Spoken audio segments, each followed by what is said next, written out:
Hello বন্ধুরা, আসসালামু আলাইকুম। কেমন আছেন আপনারা সবাই? আশা করি ভালো আছেন, সুস্থ আছেন। আই হোক আমিও ভালো আছি, সুস্থ আছি। তো এই যে আবারও হাজির হলাম আপনাদের মাঝে আরেকটি আমার নিত্যদিনের ডেইলি লাইফ ভিডিও নিয়ে। তো যেটা বলতেছিলাম, করলা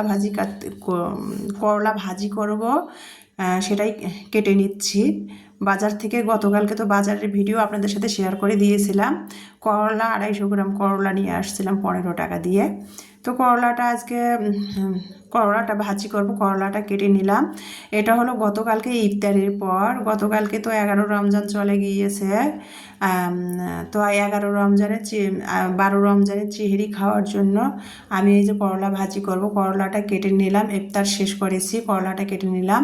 আর সিংয়ের মধ্যে যে ইফতারের পর প্লেট বাটিগুলো যেগুলো জমে গিয়েছিল সেগুলো সব ধুয়ে সিংটা পরিষ্কার করে নিলাম। নিয়ে তারপরে একটু দুধ চা কড়া করে বানিয়ে নিলাম। একটু দুধ চা খাবো, খেয়ে একটু বিশ্রাম নিয়ে তারপরে এখন ইফতার করে মাগরিবের নামাজ পড়ে তারপরে চলে আসলাম রান্নাঘরে। করলা ভাজিটা কেটে নিলাম, নিয়ে এই যে একটু দুধ চা বানিয়ে নিলাম। 3 মা মেয়ে আজকে চা খাবো, দুধ চা। ইলমাও খেতে চাচ্ছিল, তো দুধ চা বানিয়ে নিয়ে দুধ চা খাচ্ছিলাম। আর এই যে ইলমাকে পড়াতে বসাইছি। ইলমা ওই যে এখন চা নিয়ে পড়ার টেবিলে চলে আসলো। তা টিভি ছাড়ছে, বললাম যে টিভি বন্ধ করো, রোজা ভেঙেই টিভি নিয়ে বসছো কেন, টিভি বন্ধ করো, পড়তে বসো। তো ড্রয়িং রুমে বই দিয়ে ইলমাকে চা দিয়ে আসলাম যে চা খাও আর বই পড়ো, টিচারের পড়াগুলো কমপ্লিট করো, আমি রান্না করি। আর এই যে দেখতে পাচ্ছেন চেহারির জন্য আমি রান্না করতেছিলাম। আবহাওয়া পরিবর্তন হচ্ছে তো বন্ধুরা, আহ, মানে প্রতিদিনের ঠান্ডা জ্বর লেগেই আছে আমার। ভয়েসটা বারবার ডিস্টার্ব দিচ্ছে। তো যাই হোক, যেটা বলতেছিলাম, তো এই যে করলা ভাজিটা কেটে নিলাম। আর এখানে দুধ চাটা খেয়ে তারপরে এই যে দেখতে পাচ্ছেন এখন আমি একটু রিল্যাক্স করে তারপরে চা খেয়ে রিল্যাক্স করে তারপরে চলে আসলাম রান্না করার জন্য চিংড়িতে যে খাবো সেটা। তো এই যে চিংড়িতে খাওয়ার জন্য রান্না করতেছি মাসকলাইর ডাল। আর মাসকলাইর ডালটা আমার শাশুড়ি তৈরি করে দিয়েছিল।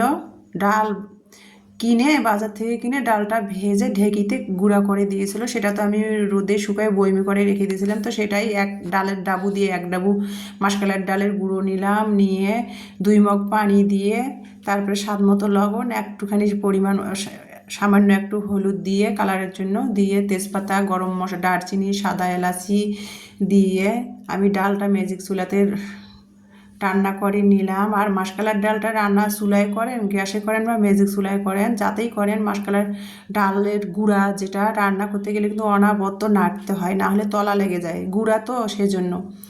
তো মাসকলাইয়ের ডালটা কিভাবে রান্না করলাম, কাঁচামরিচ পেঁয়াজ কেটে দিলাম, দিয়ে মাসকলাইয়ের ডালটা রান্না করে নিলাম। রান্না হলো, ঘন হয়ে আসলো, তারপরে তেলানি করলাম, একটু পেঁয়াজ কুচি দিয়ে শুধু তেলানি করলাম। নামাবার আগে ভাজা জিরার গুঁড়া দিলাম স্বাদ ও ফ্লেভারের জন্য। আর এই দেখেন আমি রান্নাঘরে কাজ করতেছি, ইফতারের পর চেহারির জন্য রান্না করতেছি। আর আমার প্রিয় ভাই বোনেরা, আপনাদের চ্যানেলে ঢুকে যে আমি আপনাদের ভিডিওগুলো দেখতেছি, সময় পাচ্ছি না, তারপরে ভিডিওগুলো অন করে দেখতেছি। আপনাদের চ্যানেলে ঢুকে ভিডিওগুলো দেখতেছি। শুরুতে কিন্তু আমি লাইক দেই, দিয়ে চ্যানেলটা আপনাদের চ্যানেলে ভিডিওগুলো দেখি। সময় পাচ্ছি না, ইমানের হারমোনিয়ামের উপর মোবাইলটা আমার আর একটা পুরানো মোবাইলটা রেখে দিয়ে আপনাদের চ্যানেলে ভিডিওগুলো দেখতেছি। লাইক দিয়ে লাইক কমেন্ট করে দিয়ে কিন্তু ভিডিওটা অন করে রেখে দিয়েছি, যাতে যেন ফুল ওয়াচ হয় ভিডিওটা। যেহেতু আমি সময় পাচ্ছি না, ভিডিওটা অন করে কিন্তু রেখেই দিয়েছি। কিন্তু ভিডিও দেখার শুরুতে কিন্তু আমি লাইক দিয়েছি, কমেন্ট করেছি, করে ভিডিওটা অন করে রেখে দিয়েছি যে ভিডিওটা ফুল ওয়াচ হোক।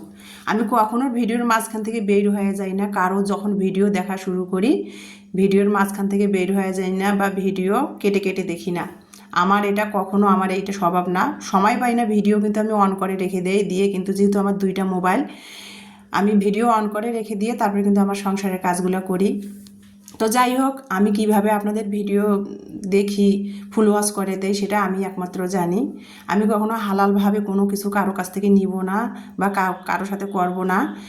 হারামভাবে সবসময় আমি হালাল পথে বা হালালভাবে সব কিছু করার চেষ্টা করি। তো যেটা বলতেছিলাম সেটাই আপনাদের একটু বোঝানোর চেষ্টা করলাম। তো এই যে করলা ভাজি করলাম, মাসকলাইয়ের ডালে রান্না করলাম চেহারির জন্য। আর গতকালকে একটু সিম ভাজি ছিল, আর গরুর দুধ জাল করে নিয়েছি, সেটা দিয়ে তো চেহারি খেয়ে আজকে রোজ বৃহস্পতিবার 12ই রমজানের রোজা রেখেছিলাম।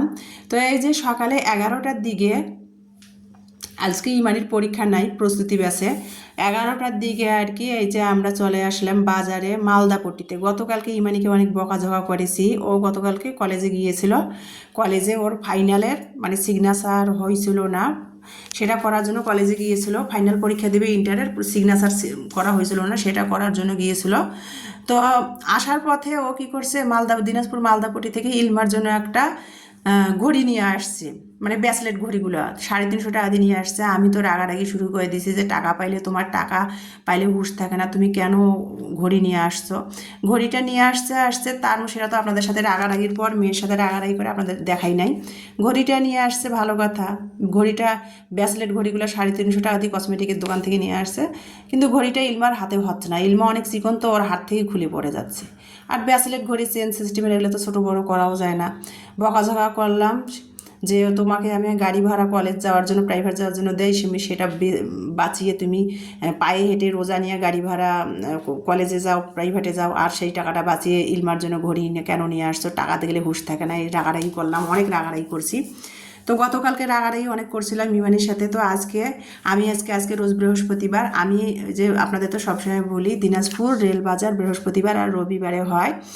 তো গতকালকে আমি রেল বাজারে গিয়েছিলাম, শুধু সরিষার তেল নারকেল তেল নিয়ে আসছি। একসাথে মহিলা মানুষ, আমিও একসাথে অনেকগুলো বাজার করে হাতে টেনে টেনে বাজারে ঘুরে ঘুরে বাজার করা খুব কষ্ট হয়ে যায়, সেই জন্য কালকে হালকা পাতলা বাজার করছি, আজকে আবার বাজারে আসছি ইমানিকে নিয়ে। তো ইমানি কসমেটিকের দোকানে যে ইলমার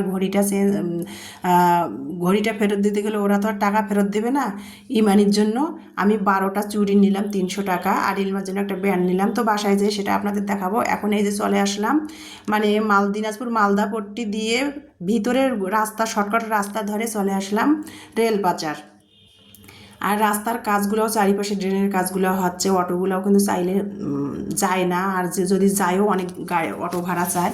তো শর্টকাট ভিতরের রাস্তা দিয়ে কিন্তু আমি বড় বন্ধ দিয়ে চলে আসলাম রেল বাজারে। আজকে রেল বাজার হাট, বৃহস্পতিবার যেহেতু রেল বাজারে চলে আসলাম। আর এই যে দেখেন ফুলের দোকান, কত সুন্দর ফুল ফুটেছে দুইটা।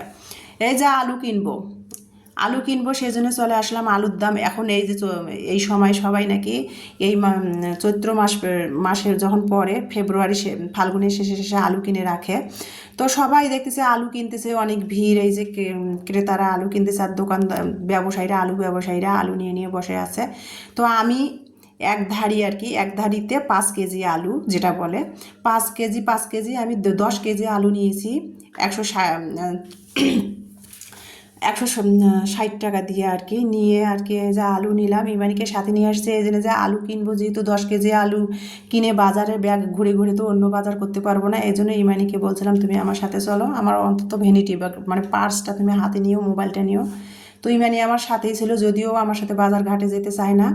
তো আলু নিলাম আমি 10 কেজি, 160 টাকা হয় দাম। তো আমি 140 টাকা দিয়ে 10 কেজি আলু কিনেছি। আর এখানে দেখতে পাচ্তেছেন, এখানে আমি মাছ কিনতে আসলাম। আলু নেওয়া হলো, এখন মাছ দেশি আলু কিনেছি আর মাছ কিনতে আসলাম। এখানে মাছের বাজার দেখেন, এই যে কি বলবো আর কি, মাছ কিনতেছি। এখানে মাছ, এই যে ভিডিও করতেছে, পাশে একজন আছে, এই যে মানে ওনার বারবার ওনাটা দেখা যাচ্ছিল। এই যে মাছ কিনলাম আমি, ছোট মাছ কিনেছি যেটা আর কি, আর বাটা মাছ নিয়েছিলাম। তো আর এই যে এখানে আমি কলা কিনতেছিলাম বাজারে, যদিও কালকে কিছু বাজার করছে আর আজকে বাকিটা করতেছি। একদিনে আর কি রোজা নিয়ে বাজার করা কষ্ট হয়ে যায়। কলা নিলাম আর কি 100 টাকার। তা আমি 2 হালি কলা কিনবো। তো কলাওয়ালা আমাকে 100 টাকার কলা পুড়িয়ে দিল, 45 টাকা করে কলার হালি।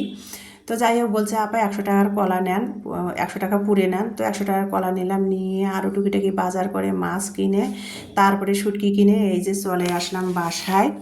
অটো করে বাসায় চলে আসলাম ইমানি সহ। তো কী কী বাজার করেছে সেটাই আপনাদের সাথে এখন শেয়ার করবো। এই যে ইমানি এখানে 12টা চুড়ি নিয়েছে, 300 টাকা নিয়েছে 12টা চুড়ি। যেহেতু কালকে ঘড়ির দাম 350 টাকা নিয়েছিল, ওনারা তো আর ফেরত দেবে না। এখন চুড়ি যদি 300 টাকা নাও হয়, তারপরে কিন্তু উসিল করে নিল চুড়ির উপর দিয়ে টাকা আর ফেরত দিল না। মানে দোকানদারেরা এমন, টাকা যদি হাতে পায়, মানে বাপদাদার মনে করে সম্পদ মনে করে, টাকা আর ফেরত দিতে চায় না। তো চুড়ি কিনে টাকাটা উসিল করে নিল, আর টাকা ফেরত দিল না। তো 12টা চুড়ি নিয়েছি পাথর দিয়ে, পাথরের সেটিং করা 300 টাকা নিয়েছে, আর 50 টাকা দামের একটা ব্যান ইলমার জন্য নিয়েছি, সেটা তো আপনাদের সাথে শেয়ার করে দিলাম। আর একটা কাচের বয়ম নিয়েছি টমেটোর সস বানিয়ে। কিছুদিন আগে আমি টমেটোর সস বানিয়েছি, সেটা আপনাদের তো মানে A to Z ভিডিও দেখাই নাই। সেই সসটা আমি প্লাস্টিকের বয়মে আর কি ফ্রিজে রেখে দিয়েছি, তা কেমন জানি ঘেমে উঠছে, সেই জন্য আমি একটা কাচের বয়ম নিলাম। আর এই বয়মটা 70 টাকা দাম চাচ্ছিল, কফির বয়মগুলো আর কি। তো আমি 45 টাকা দিয়ে বয়মটা নিলাম, আর প্লাস্টিকের কিছু বয়ম টয়ম নিলাম। রমজান মাস রান্নাঘরেও অনেক কিছু লাগে, যত কিছুই থাক, বয়ম, জালি, ঝুড়ি, এগুলো অনেক কিছু লাগে রমজান মাসে। তো সেগুলো আজকেও টুকিটাকি কিছু বয়ম কিনেছি, ঝুড়ি কিনেছি, কাঁচের বয়ম, প্লাস্টিকের বয়ম। আর এই তরমুজটা, আজকে তরমুজের দাম এখানে আমি 2.5 কেজি তরমুজ নিয়েছি, কাটা তরমুজ। আজকে তরমুজের দাম আর কি 40 টাকা করে কেজি। গত সপ্তাহে 45 টাকা ছিল, আজকে 40 টাকা করে 2.5 কেজি তরমুজ নিলাম। আর এই যে দেখতে পাচ্ছেন, আমি এখানে কিন্তু মাছ নিয়েছি, গুঁড়া মাছ নিয়েছি একটু। মানে সবসময় তেলাপিয়া মাছ, কাতল মাছ খাই, আজকে ভাবলাম যে একটু গুঁড়া মাছ নিব। রোজা নিয়ে যদিও মাছ কাটা কষ্ট হয়ে যাবে, এখন 2টা বেজে গেছে, 11টার দিকে বাজারে গিয়েছি, এখন 2টা বেজে বাসায় চলে আসছি। তো বাজারগুলো আপনাদের সাথে শেয়ার করতেছি, তারপরে ধৈর্য সহকারে মাছটা কেটে নিব, লেট হলে হবে আজকে। মাঝে মধ্যে রোজা নিয়ে কিন্তু গুঁড়া মাছ খেতে ভালো লাগে, সবসময় কিন্তু এক মাছ ভালোও লাগে না। তো গুঁড়া মাছ নিয়ে আসলাম এখানে আমি। এই যে ছোটো মাছটা নিয়ে আসছি, এটা কী মাছ বলে আমি জানি না, নদীর মাছ। এটা 250 গ্রাম মাছ নিয়ে আসছি আমি, 45 টাকা নিয়েছে। আর বাটা মাছটা নিয়েছি আমি 60 টাকা নিয়েছে, 60 টাকা 250 গ্রাম মাছ নিয়েছে, মানে দুইটা 250 গ্রাম করে 500 গ্রাম মাছ নিয়ে আসছি, বেশি নেয়নি, কাটতে সময় লাগবে, এই জন্য শুটকি নিয়ে আসছি এখানে। 250 টাকা শুটকি নিয়ে আসছি, 250 টাকা শুটকি নিয়েছি আর কি, দেখতে পাচ্ছেন, মানে শুটকি 80 টাকা শ। তো আমি এখানে সব মিলে আর কি 250 গ্রাম শুটকি নিয়েছি। আর ভর্তা খাওয়ার জন্য একটু শুটকি নিয়েছি, গুঁড়া ছোটো মাছের শুটকি, কাচকি মাছের শুটকি। আর এই যে দেখতে পাচ্ছেন, আলু নিয়েছি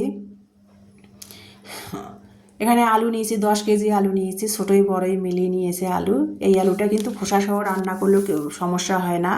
এই আলুটা সাদা, খোসাসহ যদি তরকারি রান্না করা যায় তাও কোনো সমস্যা হয় না, সেই জন্য এই আলুটা নিলাম। মানে এক পাল্লায় 5 কেজি ওঠে, মানে 80 টাকা পাল্লা চাচ্ছিল, তো 75 টাকা করে আমি আলুটা নিলাম। 10 কেজি আলু নিয়েছি, 75 টাকা করে। 10 কেজি 2 পাল্লা আলু নিয়েছি, মানে 2 পাল্লায় 10 কেজি উঠেছে। তো এই যে কলা নিয়েছি এখানে আমি 100 টাকার কলা নিয়েছি, দোকানদার, আমি 2 হালা কলা চাইলাম, আমাকে 100 টাকার কলা পুড়িয়ে দিল। তরমুজ নিয়েছি 2.5 কেজি। এই যে গুঁড়া মাছের একটু কাচকি মাছের আর কি শুটকি নিয়েছি, এটা ভর্তা খাওয়ার জন্য নিয়েছি, 60 টাকা শ। তো ভর্তা খাওয়ার জন্য একটু কাচকি মাছের শুটকি নিয়েছি। আর এই যে আলু নিয়েছি, আলুটা এনেই বড় একটা আমার বড় একটা ইনটেক একটা নতুন গামলা ছিল, সেটার মধ্যে আলুটা ঢেলে রেখেছি। ভাড়া বাসা এক গাদা র্যাক, প্লাস্টিকের র্যাক বা এটা সেটা কিনলে কিন্তু জায়গা হয় না, সেই জন্য আমি প্লাস্টিকের বড় যে আড়ে ঝুড়িটা গামলাটা ছিল, সেটার মধ্যে আলু ঢেলে রেখে দিয়েছি। পরে জাকা করে আর কি রেখে দিব সোফার তলায় বা খাটের তলায়, যেখানে পাই।